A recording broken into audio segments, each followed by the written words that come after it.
नमस्कार, मैं अपर्णा ज्योति, PhD scholar. आज मैं आपको बताऊंगी कि हम कैसे क्वालिटी सीड प्रोडक्शन करते हैं।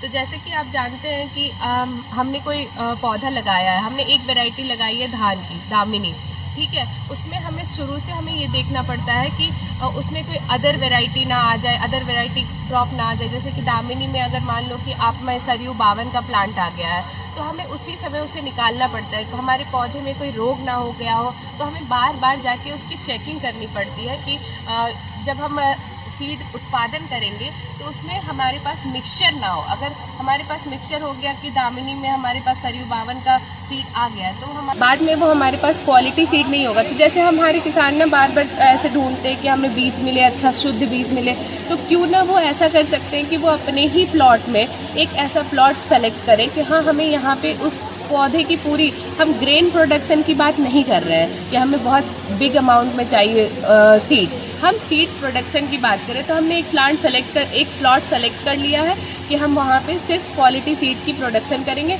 वही बीज हम अगले साल उसको इस्तेमाल करेंगे अपने प्रोडक्शन के लिए।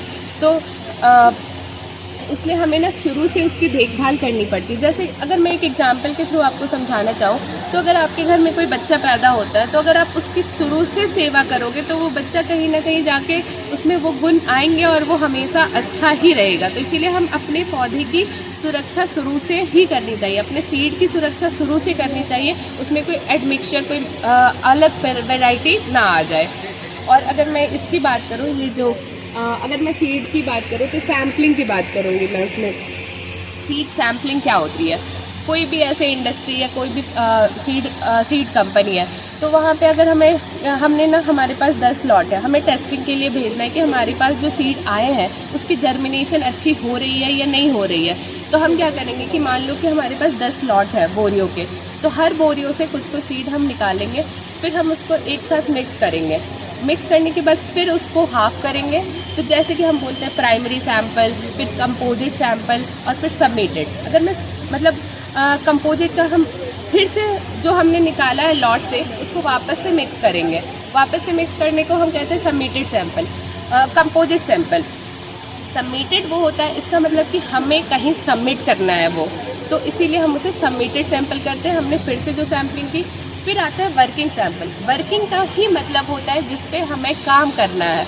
तो हमने जो वर्किंग सैंपल कलेक्ट किया उसे ही हमें लैब की टेस्टिंग के लिए भेजना है, जिसमें हम जर्मिनेशन, वायबिलिटी, दीगर इन सारी चीज़ों की टेस्टिंग करते हैं। और अगर हम स्टोरेज की बात करें कि हमारे सीड में हार्वेस्टिंग से लेके स्टोरेज तक की हम बात करते हैं कि मान लो कि हमने हार्वेस्टिंग की, हार्वेस्टिंग के बाद हम थ्रेसिंग करेंगे, थ्रेसिंग के बाद हम उसकी ड्राइंग करेंगे, सन में ड्राई करते हैं ताकि हम स्टोरेज कर सकें एक मिनिमम मॉइस्चर पे। ड्राइंग करने के बाद हम उसकी क्लीनिंग करेंगे। क्लीनिंग का हम अलग अलग सीड के लिए अलग अलग सीड साइज होते हैं, उससे हम क्लीनिंग करते हैं। या फिर अब प्रोसेसिंग में हमारे पास 2 पार्ट होता है, अपग्रेडिंग का और प्रोसेसिंग का। अपग्रेडिंग में हम सीड को अकॉर्डिंग टू साइज ही हम उसको अलग करते हैं ताकि हमारे पास एक इक्वल साइज के सीड आ जाए। ऐसा नहीं कि हमें वापस से उसकी पैलेटिंग करके फिर से हमें सीड एक जैसे बनाने पड़े।